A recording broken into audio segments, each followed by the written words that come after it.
I woke up and turned on the television and VCR in my bedroom to begin my morning workout. In my mind, there was no better way to start the day than with a rigorous workout, and there was no better workout than Scott's SEAL-inspired video. As far as I was concerned, Scott had been the ultimate Navy SEAL, the best of the best, and he had become my friend. Perhaps I was moving slower than usual after getting up that morning, but for whatever reason, the TV image came on before I inserted the videotape, and there was Scott's picture on the screen, staring right at me with that steely military look that shielded the softer side of the Scott I had come to know. Then, down at the bottom of Scott's picture, I noticed his birth date, followed by a dash, then another date, March 31st, 2004. The evening before I had heard that 4 Americans had been ambushed and killed in Iraq. I fell to one knee as news videos replaced Scott's picture on the TV screen. My other knee dropped to the carpet. My arms draped straight down. It was as though my muscles had frozen and my eyes had locked in on the television. I don't know how long it was before I blinked, but my eyes filled with tears as the video rolled. The footage was gruesome, unlike anything I had ever seen. The Iraqis had ambushed the 2 vehicles containing Scott and the 3 other Americans. The video showed their bodies. I knew which one was Scott's by his forearms. Those forearms had motivated me during our workouts. Now, Scott's sculpted forearms were limp, lifeless. There was blood on his shirt and his head. It still hurts to picture the damage from the gunshots. Surrounding Scott was a mob of celebrating Iraqis, including kids who couldn't have been more than 10 years old. They torched the 2 vehicles with the Americans' bodies still inside. My mind could no longer reject what my eyes were seeing. That was Scott, and what I was watching was real. The Iraqis dragged the bodies out of the flaming vehicles and began beating them with rods. Then they tied ropes around the Americans' feet and dragged them behind vehicles through the streets of Fallujah. At the end of the video, the bodies, charred and mutilated, hung upside down from the Euphrates River Bridge as the Iraqis gleefully chanted, "Fallujah is the graveyard of Americans." I felt myself change as a human being. It felt almost as though Satan himself had entered me. Where once I'd asked myself, when I become a SEAL, could I kill someone? Could I really do that? Now my thoughts were, all I want to do is go and kill. I want to kill everyone who hurt my friend. That is my goal in life.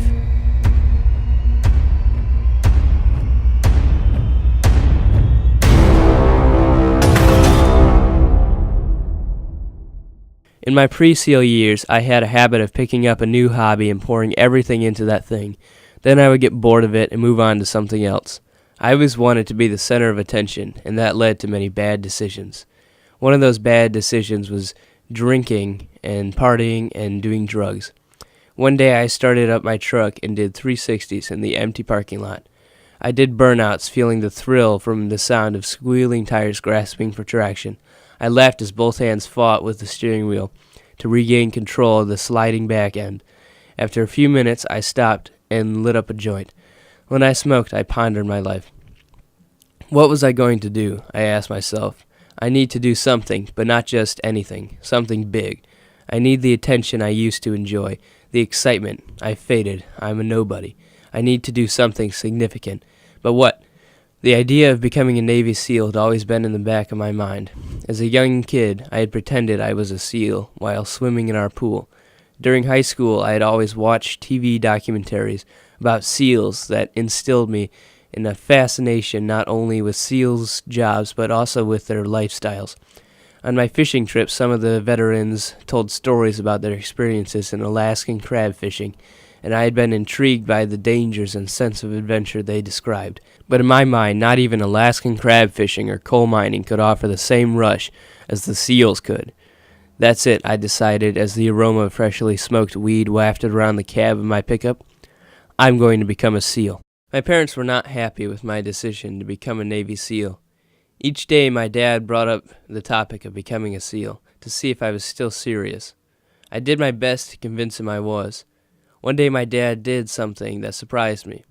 He told me that he had talked with a former SEAL who had agreed to meet with me. I was confused as to why he was helping me now. A few months later, I would come to find out that my dad had asked this SEAL to put me through a workout so difficult that it would completely beat the idea of becoming a SEAL out of my mind. If you're really serious about this, he explained, I figured you might as well have a good idea of what you're getting yourself into. so I found a former SEAL on the internet. He's got a SEAL workout set up for you. I wasn't ready, and I knew that. I was dreading the workout. I asked my dad to reschedule for a later date, but he refused. All I knew about Scott Helvenston when I parked at the beach in Oceanside was that he was a former SEAL. If I had known more, I would have probably been even more nervous than I already was.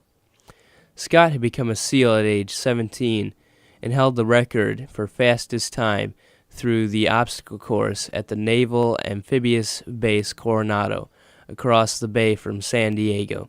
He served as a SEAL for 12 years before leaving in 1994. As I exited my truck, he yelled, "You Chad?" as he walked across the parking lot.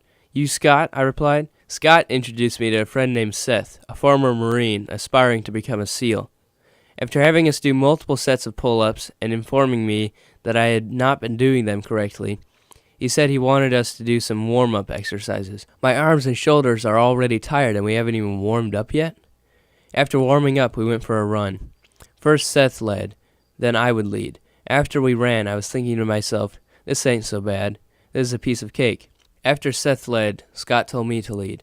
I decided to turn our run into a competition and set out on a pace I knew Seth would have difficulty keeping up with. I even wanted to outrun Scott.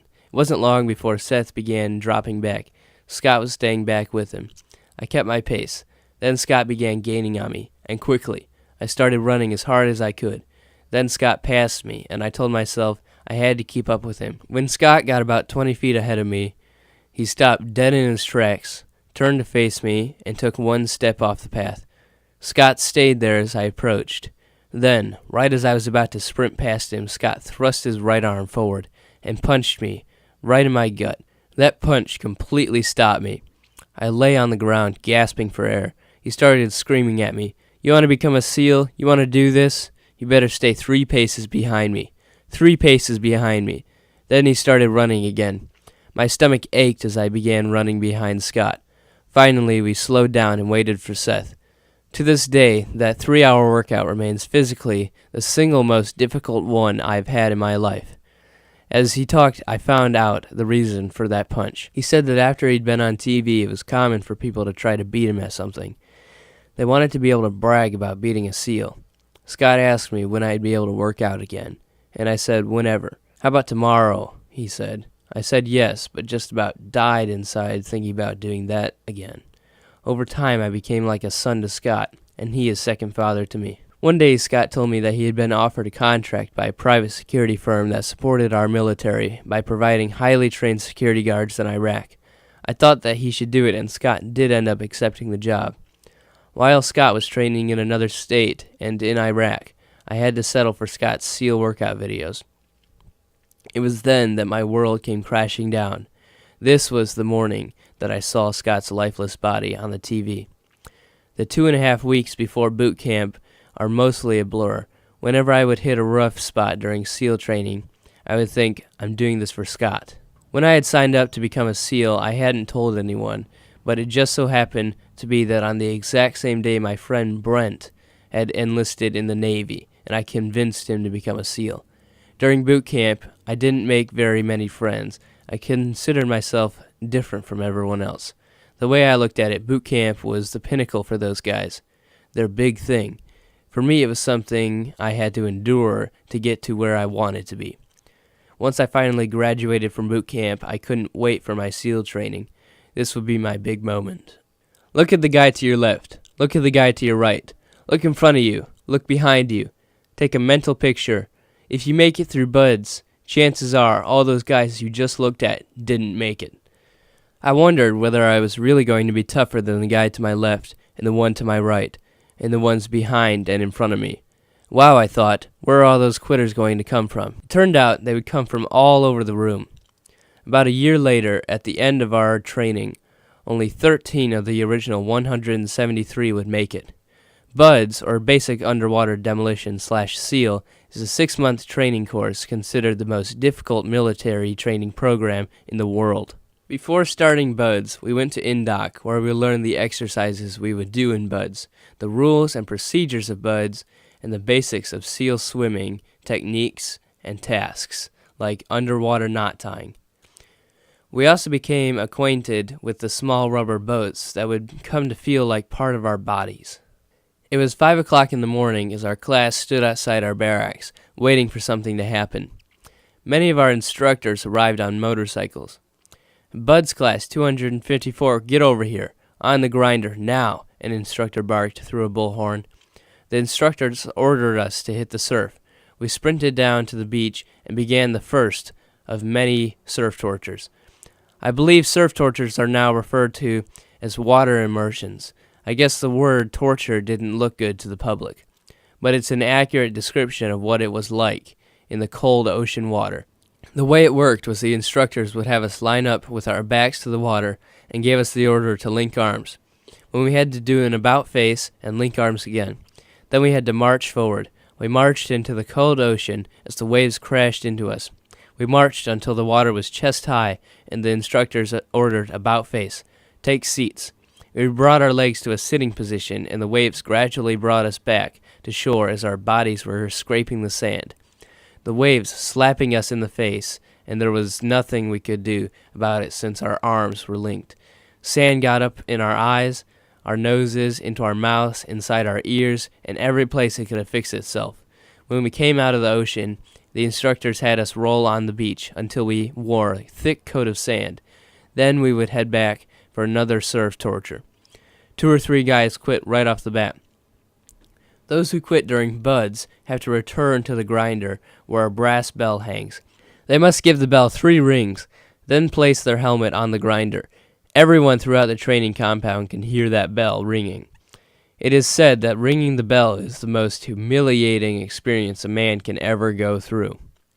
When facing enemy gunfire in a war zone, a SEAL needs to know that the fellow SEAL assigned to cover his back in the heat of a battle has stared into every logical reason to ring that bell and defiantly said no. One thing I did enjoy was surf passages. This involved our IBSs, or inflatable boat smalls. An IBS is a rubber boat weighing 150 pounds and is 13 feet in length.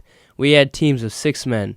Those boats basically accompanied us everywhere. The fun part was taking them out through the surf zone, which is the impact area where the waves break on the water as they come in. We would have to maneuver our boats through the incoming waves and past the surf zone, flip the boat over, then return to the shore and do it all over again. For a surfer like me, riding vertically up the waves was a blast. One day, after doing an exercise called wetsuit appreciation, we were told to get a head count of all our guys. Word started circulating that Brent was gone. No, I immediately thought. The instructors are just messing with us again. They're always hiding him from me, so I'll think he quit. Brent quit, a classmate member told me. I didn't believe him, but then I heard the bell ringing. Out of nowhere, there was a racket of machine guns surrounding us. Instructors burst into our tent screaming, "Hit the surf." No other military, including other branches of the U.S. military, has a Hell Week as intense as the one that Navy SEAL trainees encounter.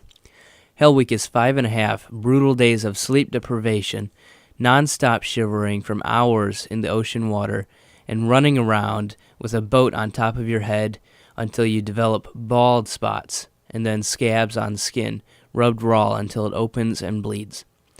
Hell Week is designed to bring trainees as close to combat experience as possible without placing them in a war zone. The goal is to generate more physical and mental stress than any trainee will ever encounter in combat to prepare the future SEAL for anything and everything they might eventually encounter. I don't remember a time during Hell Week when I wasn't shivering.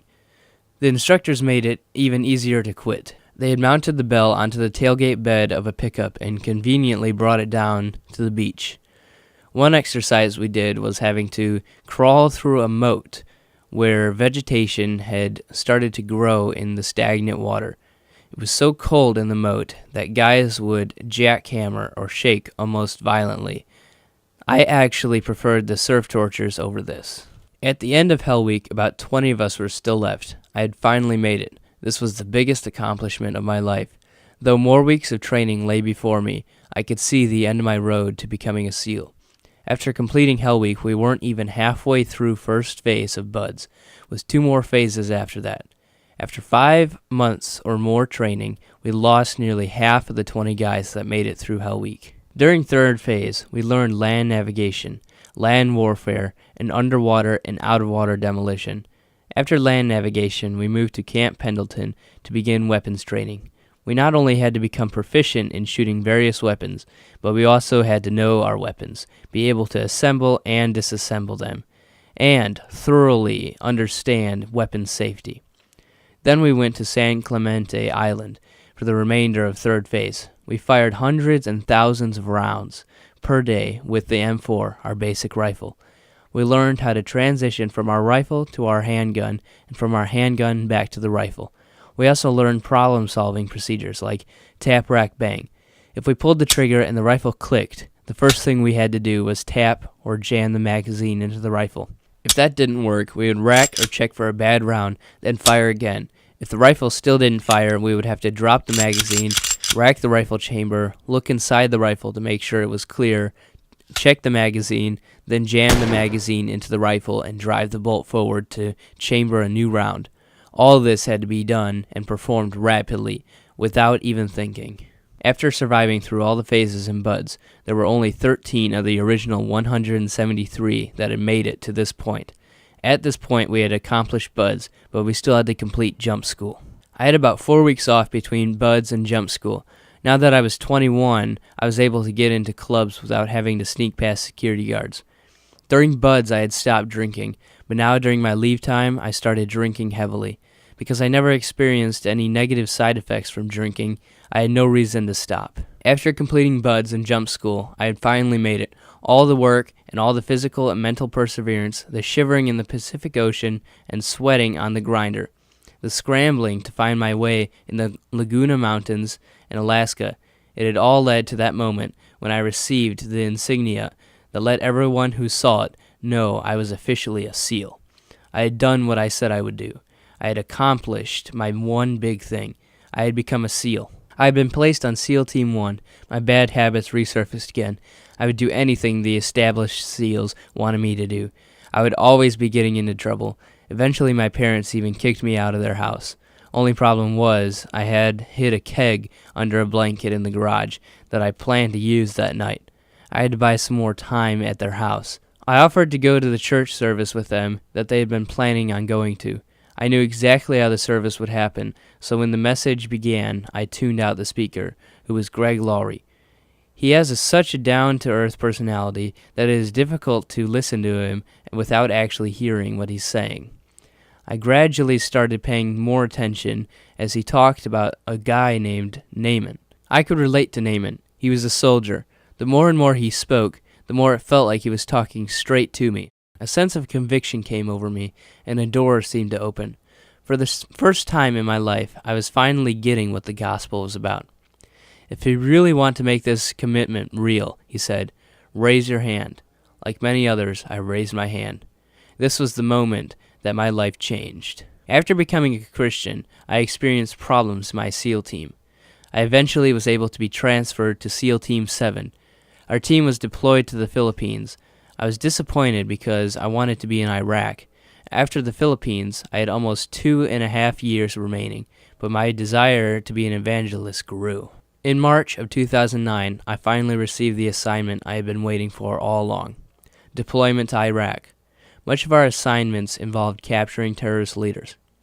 It was common to capture someone who would immediately offer or gladly accept a request for intelligence on other terrorists in exchange for catching a break from us. Most feared for their lives, and while we had no intent to kill them, that fear gave us an advantage in negotiations. Capturing a terrorist often led to follow-up operations. When we apprehended one in his house, he might tell us of another terrorist who lived 4 houses down from him. We check with intelligence to confirm the identity of this second potential target, and then we would execute a raid on that person's home and take him too. Our main task in Iraq was to work with the Iraqi Special Operations Forces. We gradually let them begin taking the lead on operations.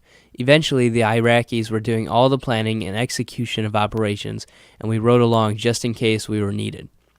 One of my last operations as a SEAL, we were definitely needed. The ISOFs had intel on a man who was an Iraqi policeman by day and a terrorist by night. We ran the information through our intelligence to double-check, and our sources confirmed that the policeman was indeed a terrorist. So we set out to capture him. On the surface, it seemed like a typical operation. Usually the terrorists were scared to death and gave up without a fight. What we didn't know, however, was that this operation would be entirely different from all the rest. We had no idea that the Iraqi sources had set us up for an ambush.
My team returned home from Iraq in September of 2009. I began working in full-time ministry before leaving the Navy. I officially left the military on May 18, 2010. Eventually, I was offered a part-time position teaching high schoolers at Greg Laurie's church, Harvest Christian Fellowship. In this new role, I have been able to take teenagers out on the streets and guide them in sharing their faith. This is my story of how I became a Navy SEAL, and I'll leave you with this. The path is narrow, but the reward is great.